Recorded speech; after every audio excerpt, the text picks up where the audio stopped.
این مهم ها را به بحث میگیرم با سید احمد بلال فاطمی، آگاه ارشد روابط بین الملل که از لندن با ما پیوستن. بسیار ممنون آقای فاطمی که فرصت دادین. مقام های امارت اسلامی بارهاست و حالا هم به تازگی از تلاش برای آسایش مردم صحبت میکنن. آقای برادر صحبت‌هایی در هرات داشتن و آقای حقانی وزیر داخله افغانستان هم صحبت کردند و گفتند که چالش ها در افغانستان را از راه‌های گفتگو حل میکنیم و تلاش میکنیم تا اختلاف وجود نداشته باشه. حالا منظور از اون حل چالش ها چه میتونه باشه و واقعا این تلاش برای جذب رضایت مردم چقدر میتونه پیام خوبی به جهان مخابره بکنه تا جهانیان با امارت سر و کار بیشتر و خوبتر و مثبت‌تر بگیرن؟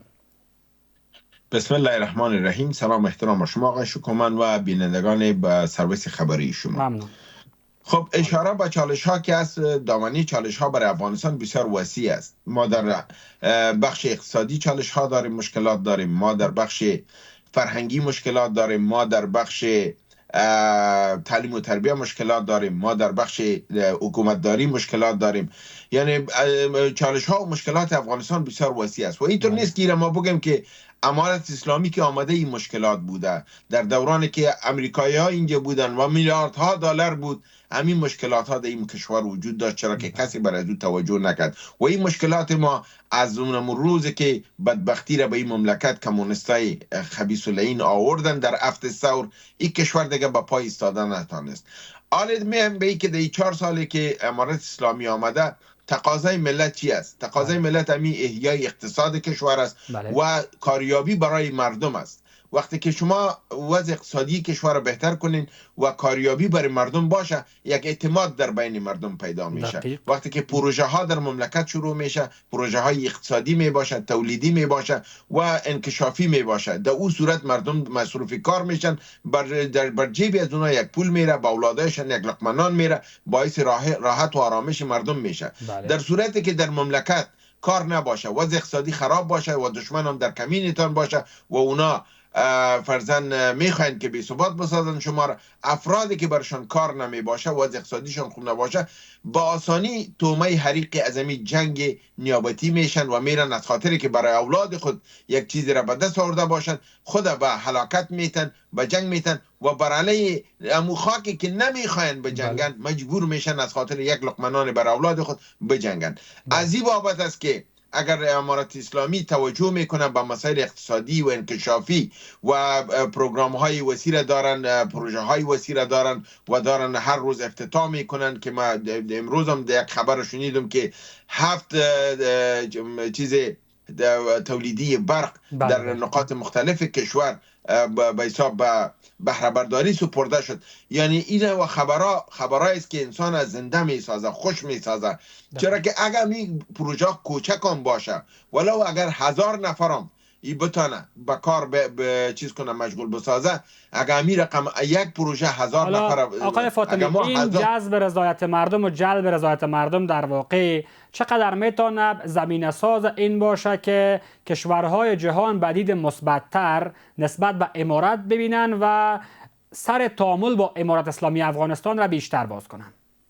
ببینید، این گپ ما بارها گفتیم که اگر شما آسمان خراشا را جور کنین و شما اگر فرزن به کلی تمام اقتصاد را مستوار کنین که یکی از ضرورت است و ضرورت ارشد است، اما در پهلویش اگر شما طرز نظام جور نکنین، قانون اساسی را نتین و دروازه های مکتب بسته نگاه کنین، این آسمان خراشا مثل آسمان خراشای ریگ است که آب میبرش، دوام پیدا نمیکنه. آسمان خراشتان، بنیادهای اقتصادی تان، فابریکه تان زمان قوت پیدا میکنه، باعث فایده و افتخارتان میشه و کمربستگی تان میشه که شما نظامم طوری جور کنین که صدای ملت در او باشه، تعلیم و تربیه در اونجا برای عام و خاص برای کلگی باشه، تفوق و امارت چقدر تانسته واقعا این موردها را عملی بکنه تا اون رضایت جهانیان را به خاطر تعامل بیشتر جلب بکنه؟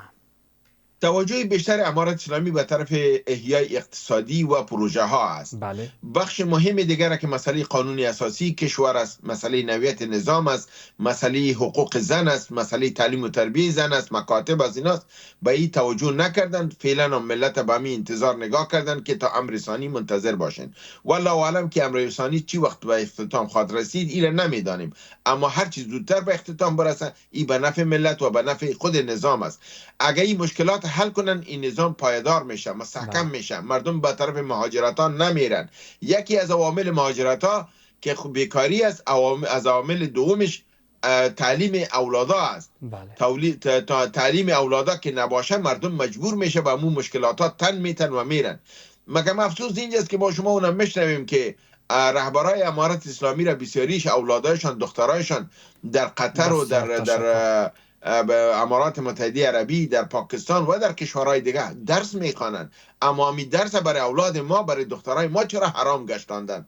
اگر برای اولاد و دختر خودت حرام نیست و او حق داره، بنان باید بخیزی و قیام کنی و به حق همی اولادی که بسر ازو تو سفارت گرفتی شیشتی و ماش میگیری، تو وزارت گرفتی که ماش میگیری، تو اگه ای را پوره نکنی تو به نزد خدا مسئولیت داری، به نزد ملت مسئولیت داری و تاریخ تو را محکوم میکنه به این عمل زشتت که برای ملت یک قانون باشه و برای اولاد خود در بیرون قانون دیگر باشه. این قانون متضاد ملت قبول کردن نمیتونه. از این بابت است که در این حالت کلی باید یک تغییر بیایه و او تغییر باعث از این میشه که فایدهش به هم برای نظام میرسه و هم برای مردم میرسه. مردم وقتی که تعلیم اولادش باشه و رابطه امارات با کشورهای دیگه مفید واقع میشه. حتما این ایجاد اعتماد میتونه رابطه کشورهای دیگر را با امارت اسلامی افغانستان بیشتر مستحکمتر بسازه.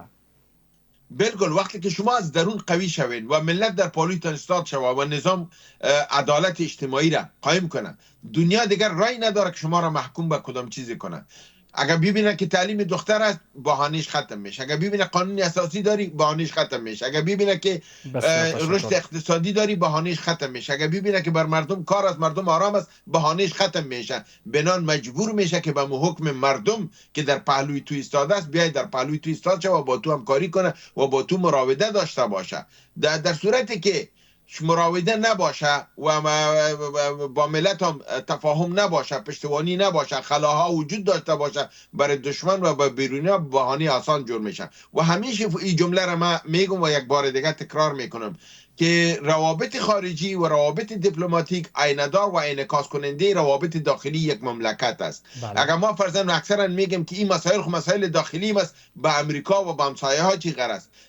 در روابط بین الدول امروز این مسئله داخلی تو نیست، مسئله شخصی نیست. مسائل داخلی تو انعکاس کننده مسائل بیرونی تو است. اگر تو مملکت در قوی باشه همسایه با تو میاد، جهان با تو توجه میکنه. اگر در مملکت ظلم باشه، قوانین بین الدول و قوانین ملکی شکستانده میشه، جهان آرام نمیشه، در مقابل عکس العمل نشان میده. بنان پالیسی های درونی ما، رشد اقتصادی و رشد اجتماعی در داخل و فرهنگی ما باعث انعکاس رشد روابط ما با کشورهای بیرونی میشه و کشورهای بیرونی میتونه بیاید و در او روابط وقتی که دست با روابط داخلی میده، یعنی روابط خارجی هم دست روابط داخلی میشه، یک مملکت قوی با پای ایستاده بدون از اینکه کسی به او به چشم چپ دیده بتونه، محضر عام و به حساب در حضور جهانی استاده میشه. حالا با توجه به این صحبت‌هایی که کردیم و با این عملی سازی پروژه های بزرگ اقتصادی در افغانستان و اون صحبت‌های آقای حقانی که اشاره کردند تا مشکل‌های و چالش‌هایی که اگر وجود داشته باشه از راه گفتگو و راه‌های معقول در واقع حل میشه، با این حساب واقعا راه امارت اسلامی افغانستان را به گونه کلی چگونه بررسی میکنین در دراز مدت؟ در بخش اقتصادی تاییدشان میکنم، پروژه ها و کار اقتصادیشان کاملا خوب است. در بخش داخلی و در بخش روابط خارجیشان که به حساب اینا میخوان امو گفته جهان را گوش نتن، تعلیم و تربیه را بند کردن، وعده میتن، قانون اساسی را نمیتن، این بخش است که اینا باید سرش کار کنن. تا این جنبه ها را راه حل پیدا نکنن، ولو باز تکرار میکنم که آسمان خراش هم جور کنن ریگواری میریزه، با استادگی نمیکنه. اقتصادی بدون بنیاد تعلیم و تربیه اقتصاد بی‌معنی است، اقتصادی است که رشد نداره، به زمین بوس میشه. چرا که اولادی تو اگه تعلیم نداشته باشه، تو یک خانم دکتر نداشته باشه، یک زن دکتر در وطن وجود نداشته باشه. بسیار تشکر. صحبت‌هایی است که پیوسته مقام‌های امارت اسلامی بر عملی کردن اونا در چارچوب شریعت اسلامی تاکید کردند و گفته هم شده که در موردهای این بحث آموزش هم در امر ثانی مشکلش حل خواهد شد. ممنون حضورتان در برنامه سید احمد بلال فاطمی، آگاه ارشد روابط بین الملل از لندن با ما. جهان سپاس که دعوت کردید.